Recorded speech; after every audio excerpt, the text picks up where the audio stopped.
इस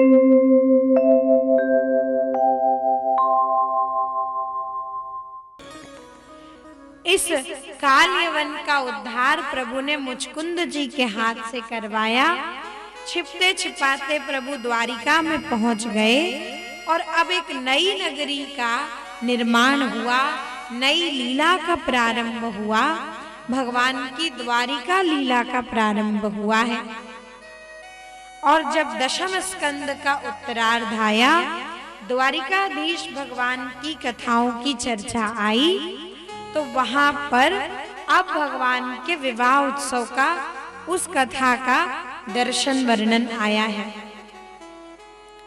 और जब भगवान के विवाह उत्सव की कथा आई, उससे पहले भगवान के बड़े भैया बलराम जी के विवाह की चर्चा आई है।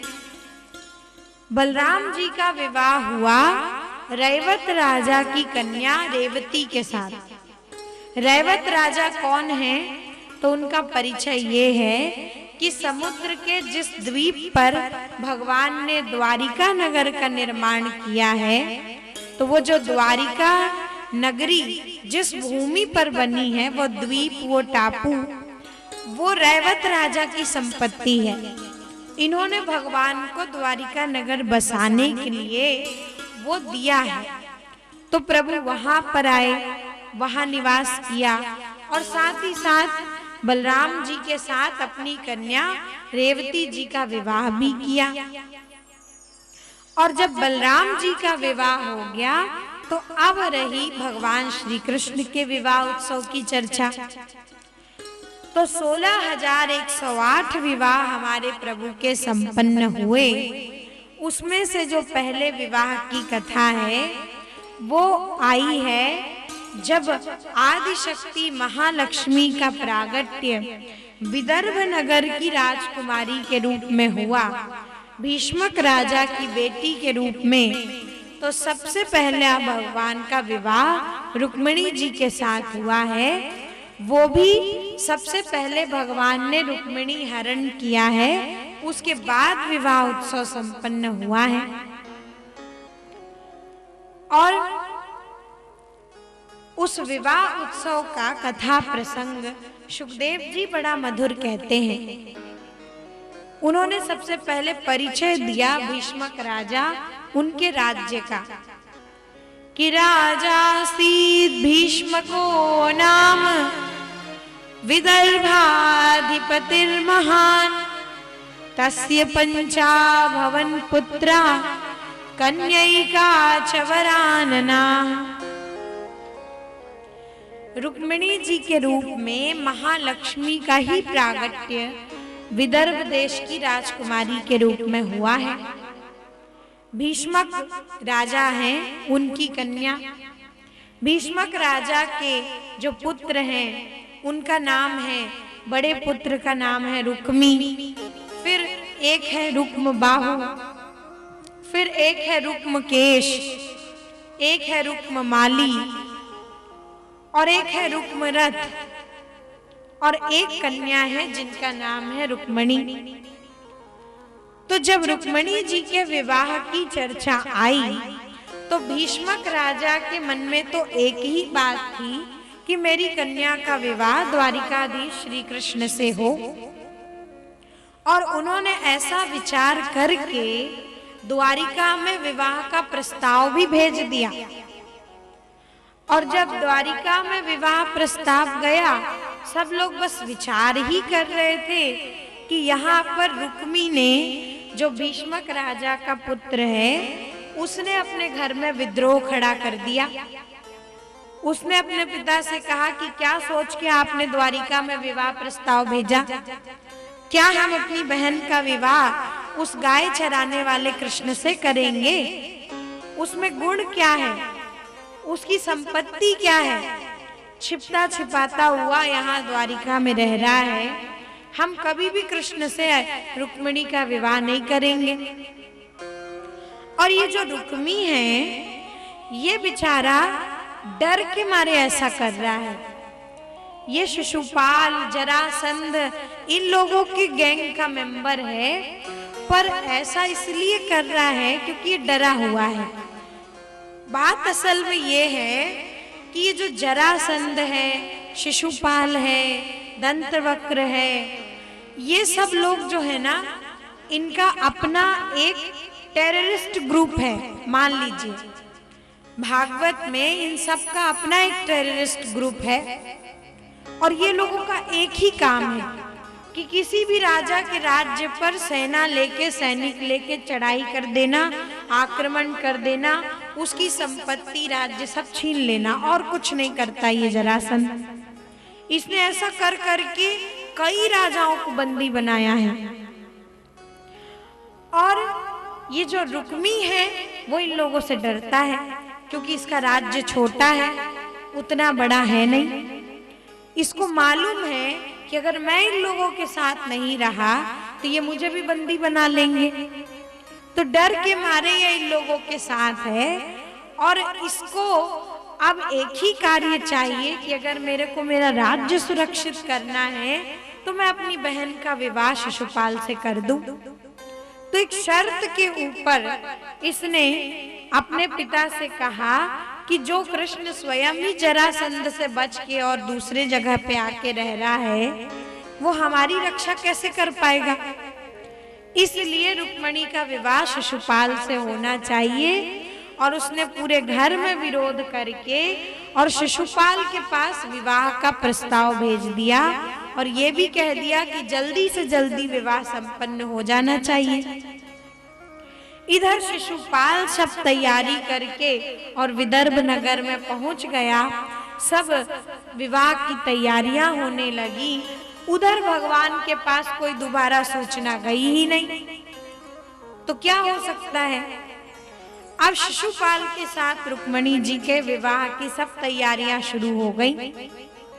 और जब ऐसा विवाह उत्सव सब संपन्न होने लगा, तो अब वहां पर एक चर्चा आई है कि रुक्मिणी जी ने सुदेव नाम के ब्राह्मण के हाथ से द्वारिका में भगवान के पास एक पत्र भिजवाया है। 7 श्लोकों का वो पत्र है। भागवत जी में बड़ी सुंदर उसकी चर्चा है, और उसमें भगवान के रूप गुणों के वर्णन के साथ साथ भगवान से ये आग्रह है कि किसी भी प्रकार से शिशुपाल से प्रभु रुक्मिणी जी की रक्षा करें। और ये पत्र, जो ये श्लोक है भागवत जी के, कभी आप द्वारिकाधीश भगवान के मंदिर में गए होंगे या कि फिर जाएंगे तो दीवार में लिखे हुए हैं, खुदे हुए हैं, क्योंकि बड़ी सुंदर प्रार्थना रुक्मिणी जी ने भगवान से करी है। और प्रभु से वो एक ही चर्चा करती है। थोड़ा सा उसका दर्शन करें। रुक्मिणी जी ने भगवान से कहा क्या, श्रुत्वा गुणान भुवन सुंदर शृण्वताम ते। ये श्रुत्वा से प्रारंभ हुआ है, सुन के प्रारंभ हुआ है।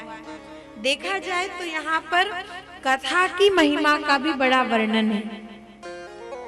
रुक्मिणी जी ने प्रभु से कहा कि प्रभु, मैंने आपको कभी देखा नहीं, दर्शन नहीं किया, पर श्रुत्वा, मैंने सुना है। तो आप बताइए कि ईश्वर दर्शन करने की सबसे पहली शर्त, मतलब शर्त भी नहीं कहिए, सबसे पहली विधि, तरीका क्या है कि सबसे पहले आपको सुनना ही पड़ेगा। वास्तव में रुक्मिणी जी की प्रार्थना अपने लिए नहीं है, वो उन लोगों को मार्ग बता रही है जो लोग प्रभु दर्शन करना चाहते हैं। भगवान कब आता है, भगवान क्यों आता है जीव के हृदय में? जब हमने सुना और सुन करके प्रभु से कोई ना कोई संबंध जोड़ा, कोई ना कोई रिलेशन जोड़ा। रुक्मिणी जी ने स्पष्ट कहा कि उन्होंने प्रभु के गुणों के बारे में सुन करके और भगवान को स्वामी माना, पति स्वीकार किया।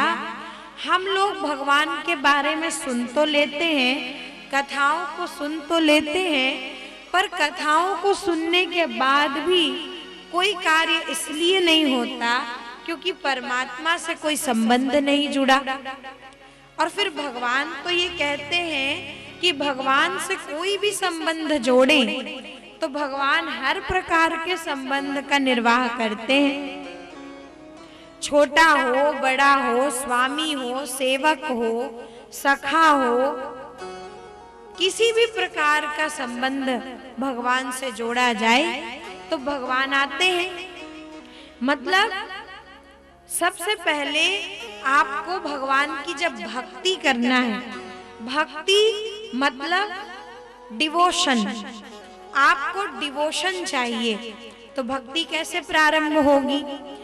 डिवोशन तब आएगा जब उसके पीछे कोई इमोशन हो, कोई भावना हो।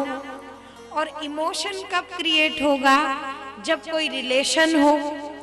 तो सबसे पहले रिलेशन होगा, तो फिर इमोशन होगा, तो फिर जाके डिवोशन हो पाएगा।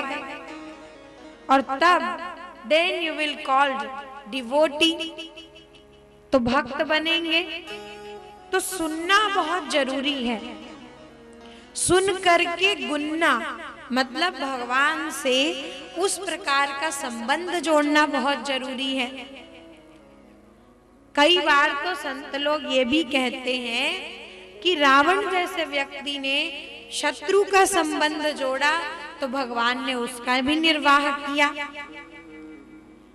परीक्षित जी ने सुखदेव जी से महाराज के समय में पूछा था कि कृष्णम विदुम परम कांतम न तो ब्रह्म तया मुनिम। कहते हैं कि गुरुदेव ये बताइए कि गोपियों को भगवान ने इतना महत्व क्यों दिया, जबकि उन लोगों ने भगवान को ब्रह्म के रूप में नहीं देखा था, केवल अपने प्रिय के रूप में देखा था, फिर भी भगवान उनका कल्याण करते हैं। तो सुखदेव जी ने यही कहा था कि भगवान से संबंध जुड़ना चाहिए, उस भाव का पूरी तरह से निर्वाह होना चाहिए। और जब भगवान शत्रुता करने वाले रावण का उद्धार कर सकते हैं, जब भगवान गाली देने वाले शिशुपाल का उद्धार कर सकते हैं, तो क्या प्रेम करने वाली गोपियों का उद्धार नहीं करेंगे? तो संबंध जुड़ना है भगवान से। तो ये इन श्लोकों का, इस कथा का दिव्य दर्शन है। फिर भगवान के पास वो पत्रिका पहुंची, सुदेव ब्राह्मण लेकर के गए, प्रभु भी आने के लिए तैयार हुए और भगवान फिर आगमन हुआ है प्रभु का विदर्भ नगर में। और भगवान का जब आगमन हुआ तो भगवान ने किस प्रकार से रुक्मिणी जी का हरण किया, तो बड़ी सुंदर बात लिखी हुई है कि जिस समय माँ आदि भवानी गौरी मैया का पूजन करने के लिए रुक्मिणी जी पधारी हैं मंदिर में, उस समय जितने सैनिक आए थे, जितने योद्धा लगे हुए थे, बहुत से लोग आए थे, क्योंकि सबको मालूम है कि ये विवाह प्रस्ताव पहले भी भेजा जा चुका है द्वारिका, और शिशुपाल के हर कार्य में कृष्ण कुछ ना कुछ बाधा ना पहुंचा दे, तो बड़ी सैनिक टुकड़ी लगा रखी है, सब व्यवस्था कर रखी है। अब प्रभु वहां तक पहुंच तो गए, लेकिन देखा कि जब इतने सारे सैनिक हैं, इतनी सब व्यवस्था है, तो कैसे हरण करें? तो रुक्मिणी जी ने पूजन किया, प्रार्थना की। उसके बाद जब वो बाहर निकली मंदिर से, तो उन्होंने अपने स्वरूप के तेज का विस्तार करना शुरू किया, और इतना विस्तार किया कि सब लोग उस तेज को सहन ही नहीं कर पाए, सबकी आंखें बंद हो गईं। और फिर भगवान वहां पर रथ लेकर के पधारे। भगवान ने रुक्मिणी जी को रथ पर बैठाया है और शंख ध्वनि करते हुए भगवान द्वारिका की ओर पधारे हैं। बोलिए द्वारिकाधीश भगवान की जय। कुछ देर के बाद जब सबको समझ में आया कि आखिर में हुआ क्या, तो सब लोग कहने लगे कि अरे कृष्ण के पीछे जाओ जाओ, देखो देखो रुक्मिणी कहाँ है, कन्या कहाँ है।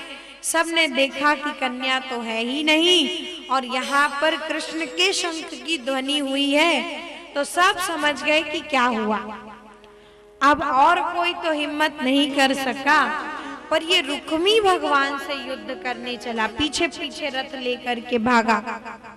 और जब ये रथ लेकर के भागा, युद्ध करने आया, तो उस युद्ध में भगवान इसको मार ही देते, पर बाद में रुक्मिणी जी के प्रार्थना करने पर भगवान ने इसको क्षमा कर दिया। और उसके बाद आधी दाढ़ी, आधे बाल, आधी मूछें भगवान ने इसकी हटा करके और फिर एक नई जगह पर कुंडिनपुर में भेज दिया। और मैं आप सभी को एक बात बताऊं कि हम लोग ना कुछ समय पहले हमारे इस कथा को लेकर के आसाम में गए थे, तो वहां पर आसाम और अरुणाचल का जो बॉर्डर एरिया है, वहां पर कथा हो रही थी। वहां पर उन लोगों ने बहुत अच्छी बात बताई। विदर्भ नगर वो लोग उसको मानते हैं। एक विदर्भ नगर अमरावती महाराष्ट्र की तरफ भी माना जाता है, और वहां के लोग उसको मानते हैं। कहते हैं विदर्भ नगर नहीं, कहते हैं कि जब रुक्मी को कुरूप करके आधी दाढ़ी आधे बाल मूंड के भगवान ने भेजा था, तो वो उस स्थान पर गया था। और कहते रुक्मिणी जी तो हमारे यहाँ की हैं, और इसके पीछे कारण वो बताते हैं कि एक जनजाति है वहां पर, और वो लोग इस विशेष प्रकार की हेयर स्टाइल को रखते हैं। आज भी वो लोग अपने आधे बाल ही रखते हैं। कहते हैं कि कृष्ण ने हमको ये स्वरूप दिया है, इसलिए हम ऐसे ही, वो लोग अपने आप को रुक्मी के वंशज मानते हैं, तो आज भी उसी प्रकार की हेयर स्टाइल रखते हैं जैसे भगवान ने रुक्मी को दी है। तो या तो वो विदर्भ नगर कहते हैं हमारा है, पर ऐसा लगता है कि जब रुक्मी को भगवान ने भेजा होगा तो वो उसी जगह पर गया होगा, क्योंकि बहुत दूर है, बहुत ऐसा क्षेत्र है जहां पर पहुंचना थोड़ा कठिन है। तो हो सकता है उसने ये विचार किया हो कि जब मेरा ऐसा रूप हो गया है और मैं हार चुका हूँ, तो मैं कहाँ लोगों के सामने रहूं, दूर कहीं अकेले रहूं, तो वो वहां पर चला गया होगा। तो उस नई जगह पर भगवान ने भेजा, और भगवान यहाँ रुक्मिणी जी को लेके द्वारिका में पधारे। और जब द्वारिका में भगवान आए हैं, तो वहां भगवान का बड़ा सुंदर पाणी ग्रहण संस्कार संपन्न हुआ है। स्वयं सब देवी देवता लोग पधारे हैं, ब्रह्मा जी नारद जी पधारे हैं, और पाणी ग्रहण संस्कार भगवान का श्री द्वारिका जी में संपन्न हुआ है। आइए हम सभी भी भगवान के विवाह उत्सव की चर्चा सुने हैं, एक संकीर्तन कर लेते हैं, और भगवान के विवाह उत्सव का दर्शन हमने किया है, और फिर हम आगे की कथा में आगे बढ़ते हैं।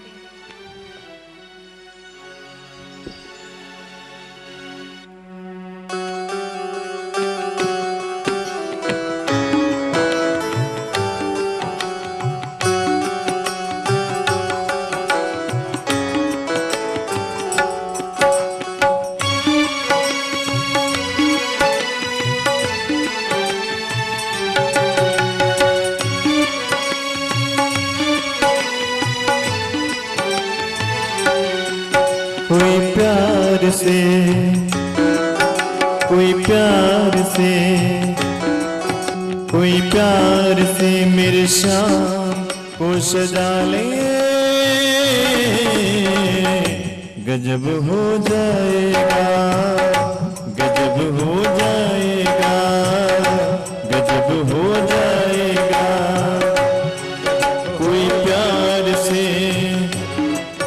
कोई प्यार से मेरी शाम को सजा ले, गजब हो जाएगा, गजब हो जाएगा, गजब हो जाएगा, गजब हो जाएगा, गजब हो जाएगा, गजब हो जाएगा। कोई प्यार से मेरे श्याम को सजा ले, गजब हो जाएगा, गजब हो जाएगा।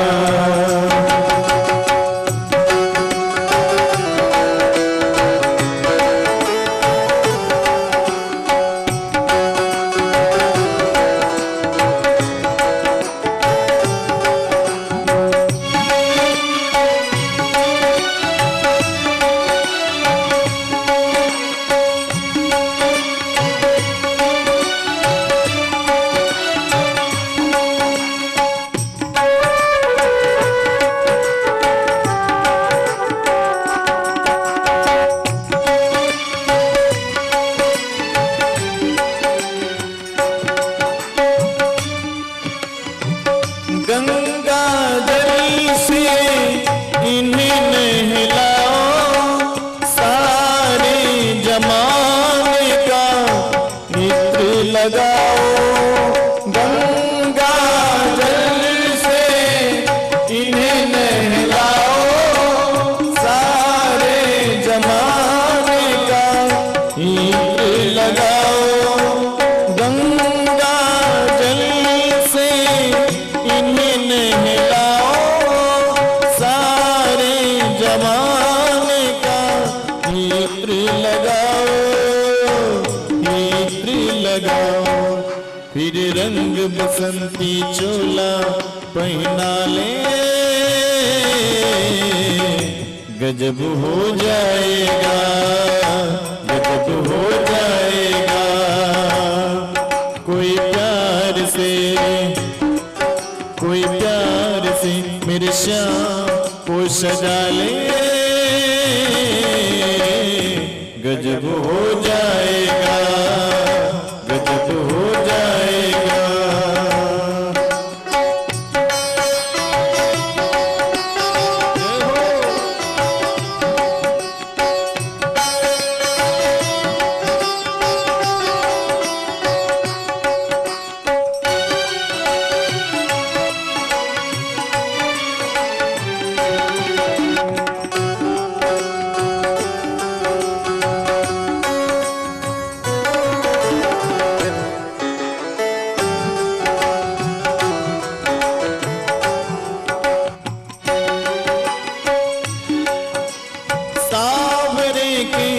चेहरे पे चंदन लगा के, माथे पे रोली का टीका लगा के। सांवरे के चेहरे पे चंदन लगा के, माथे पे रोली का टीका लगा के। सांवरे के चेहरे पे चंदन लगा के, माथे पे रोली का टीका लगा के, टीका लगा के। फिर आईना जरा, फिर आईना जरा श्याम को दिखा ले, गजब हो जाएगा, गजब हो जाएगा, गजब हो जाएगा, गजब हो जाएगा।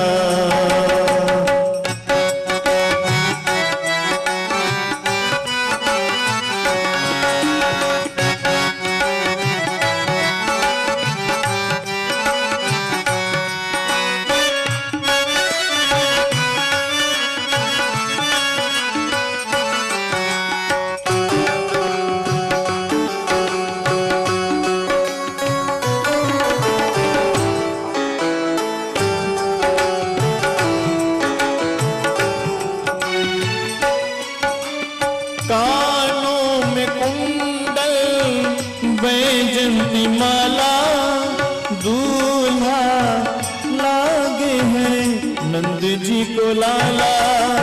कानों में कुंडल वैजंती माला, दूल्हा लगे हैं नंद जी को लाला, नंद जी को लाला। हम भक्तों को,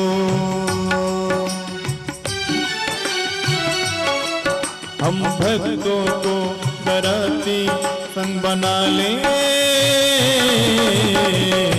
गजब हो जाएगा, गजब हो जाएगा, गजब हो जाएगा, गजब हो जाएगा, गजब हो जाएगा, गजब हो जाएगा। कोई प्यार से मेरे शाम को सजा ले, गजब हो जाएगा, गजब हो